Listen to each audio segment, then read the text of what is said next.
I am Dungeon Master, your guide in the realm of Dungeons and Dragons. Hey guys, welcome back to the campaign. When we regain consciousness, we're in a set of ruins and we're surrounded by several figures. The sun is just blaring down into here. So once our eyes open, they're immediately strained by bright light. I mean, we've been in Ravenloft and even during the daytime, it's pretty dark. And so like, this is just like a blast to the eyeballs. These guys help us to our feet. They immediately offer us water skins and food, which we just start guzzling the water and wolfing down the food. The leader of this group is dressed in a fine cloak and boots. I am Therion, Magnamar's surveyor of Outlying Holdings. You from Magnamar as well? Ulrich says, Magnamar? No, we're from Sandpoint. Here's a quick look at the world that we're in. All the way over here is Sandpoint, and Magnamar is like 50 miles that way. He replies, You mean you were from Sandpoint? That's been a wasteland for years now. Nothing you could do against dragons, I guess. Ulrich turns towards St. Timothy with a puzzled look and sees that St. Timothy is feeling the same exact way. Therion says, Vraxith still lords over the entire area. If you are returning and looking for family, any surviving refugees migrated to Magnamar. Ulrich looks at him and says, what color is that dragon by chance? The one that you speak of? And he replies, black. Therion looks at Ulrich's sword and sort of glances over towards St. Timothy's really ornate mace and says, You carry nice weapons. Are you looking for work? Lord Mayor Grobaras is looking to eliminate this embarrassment. As he turns around and looks out into the countryside, and as Ulrich and St. Timothy do as well, in the distance there is a large cloud of smoke that is climbing toward the sky. Therion turns back around. Perhaps you have already heard the rumors spreading throughout the community concerning the death of the evil wizard Elzid. Several mornings ago, Elzid's tower exploded, rattling the countryside awake with thunder. St. Timothy says, yes, there's usually evil behind these matters. And Therion looks over toward him. You know, Elzid was handsome and charismatic, and he used his alchemical skills to seduce wealthy young women with love potions. We should count our blessings that he's gone. Who cares whether it was his alchemy or his conjurations that destroyed him? But did Elzid fall victim to his own magic and knowledge, or did something else send him to his grave? At this point, these two are just kind of looking at each other, trying to gauge the situation. They're getting like a real kind of slime ball feeling from him. I mean, a tower has exploded. What's the reasons for being embarrassed about it? Or what's the reasons to try to hide something like this?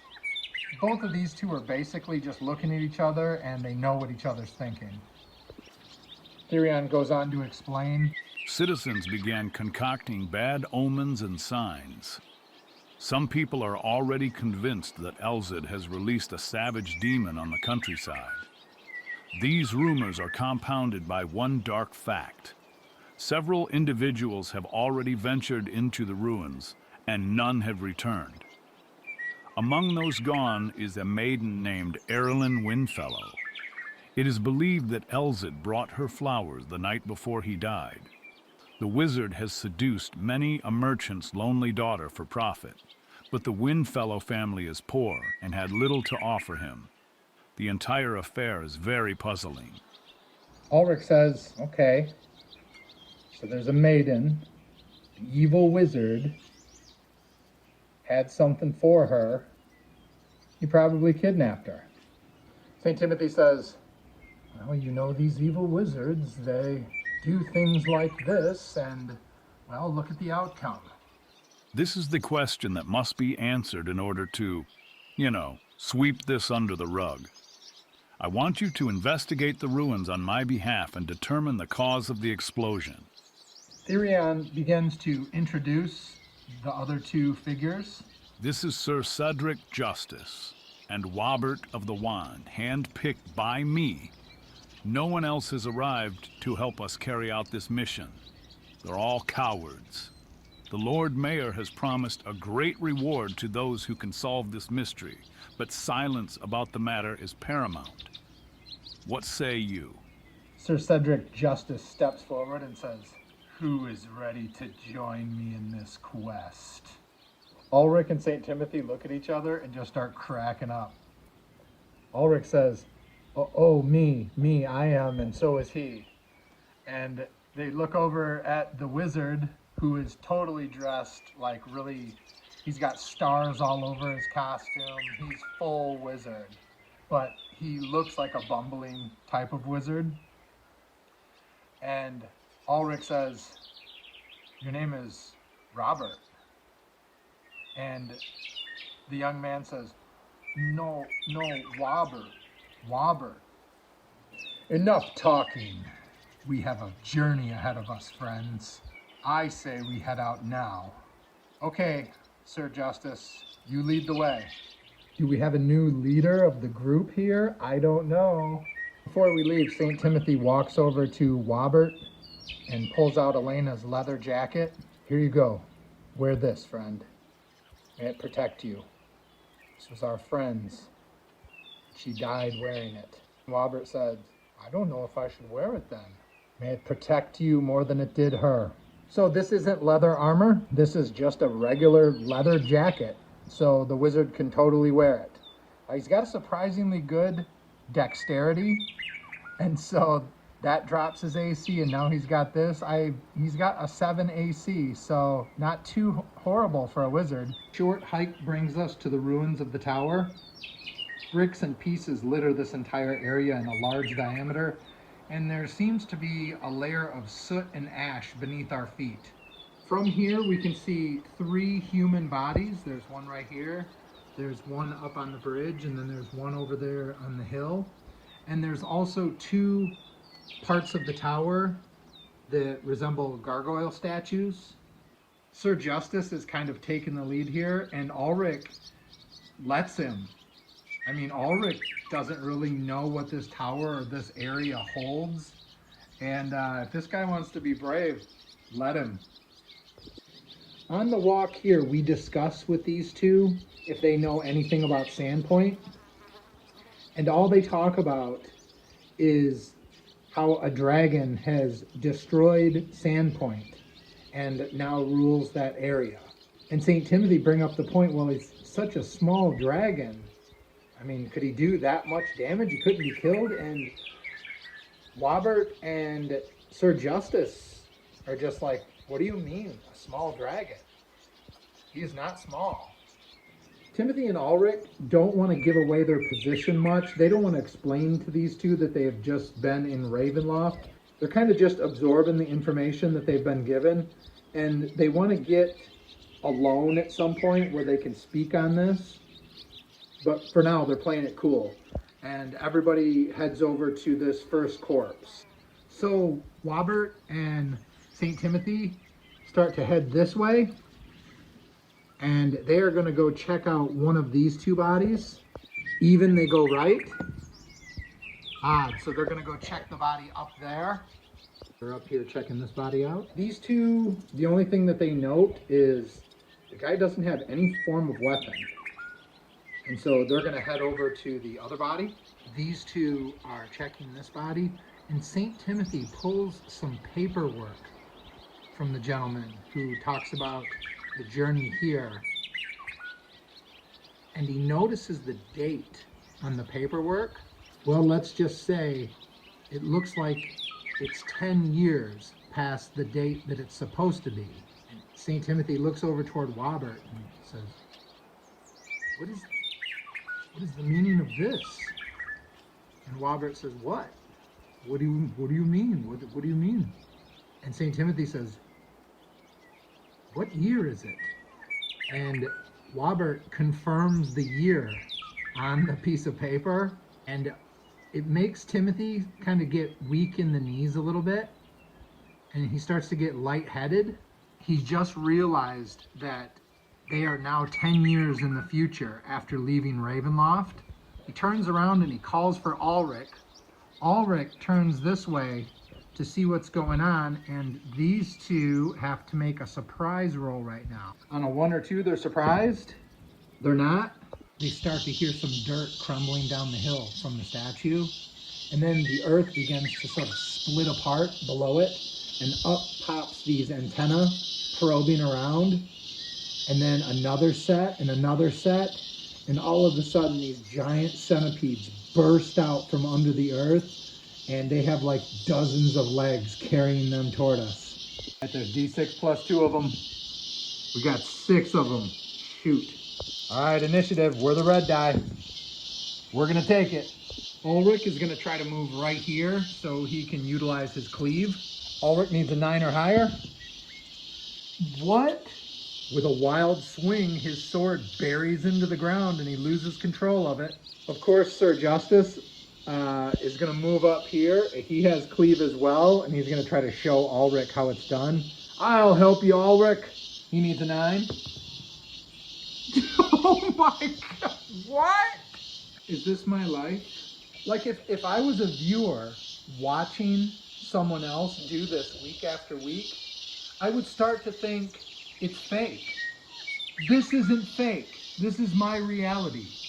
There's no extra takes in the camera. There's no extra shoots or takes. This is what I'm doing. Unbelievable.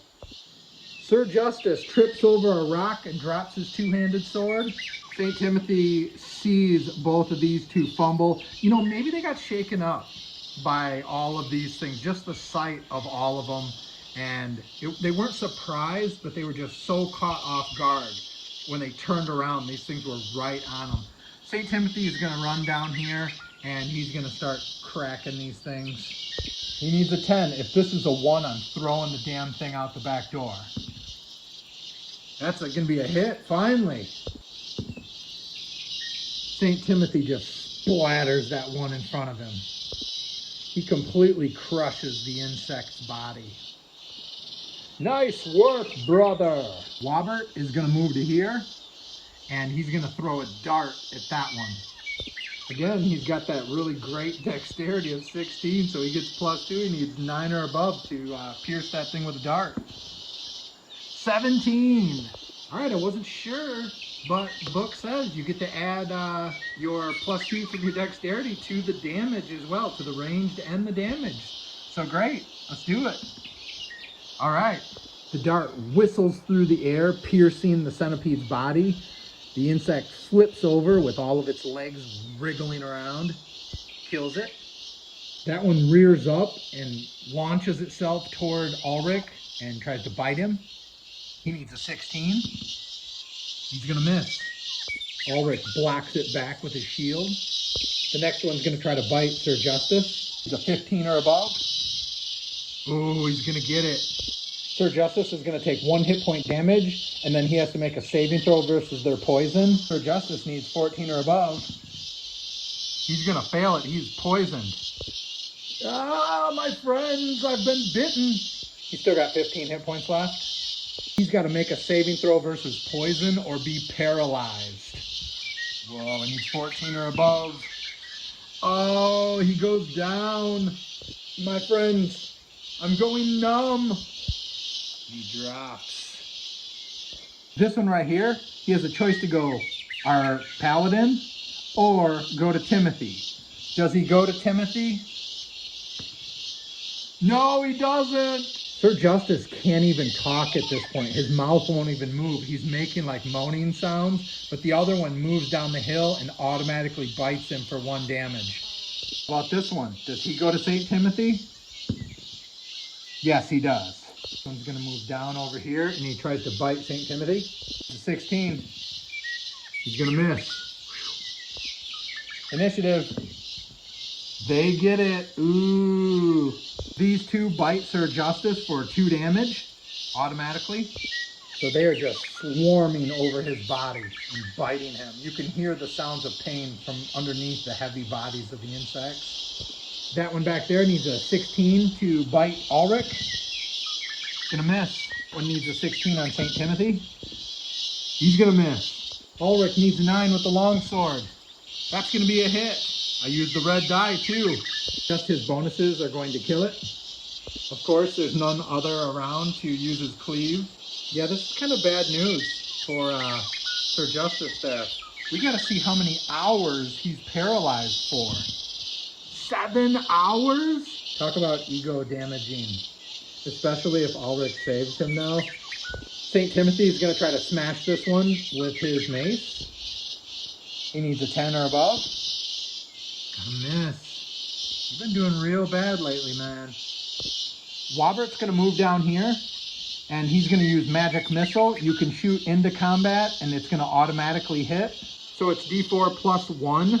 And that is going to automatically kill one of them. This guy, Wobert with a W, is actually whipping more ass than Mr. Big Mouth over here. Time for a morale check. If I get 6 or under, he stays. 5. They're staying. They must be hungry. Initiative, we're the red one. They get it. Automatic 1 damage to Sir Justice. I mean, he's got bites all over on what flesh he does have exposed. That one needs a 16 on St. Timothy. Gonna miss, nice. Ulrich needs a 9. Gets it. He's gonna kill that one. St. Timothy needs a 10. Whoa! Hey, that's gonna heal. That heals everyone. That's the first time. After he smashes the centipede into pieces, he raises the mace up in the air and it starts to hum. And there's a wave of light that covers this entire area, healing everybody 1d4. Everybody gets 3. That's awesome. And that wipes out the centipedes. That brings him back up to 14. So any kind of magical cure relieves the paralyzation, and that's what we're gonna say. We look over and Sir Justice is sitting up and he eventually pulls himself to his feet. He looks over toward Wobert and says, "These are some fine gentlemen we're in the company of. Nice work, fellas. Now onward toward the tower." And he just kind of goes back to leading the group. Everybody just sort of rolls their eyes and starts to follow him up the ramp. And guys, that's where we're gonna end it for today. I'll catch you in the next one. See ya.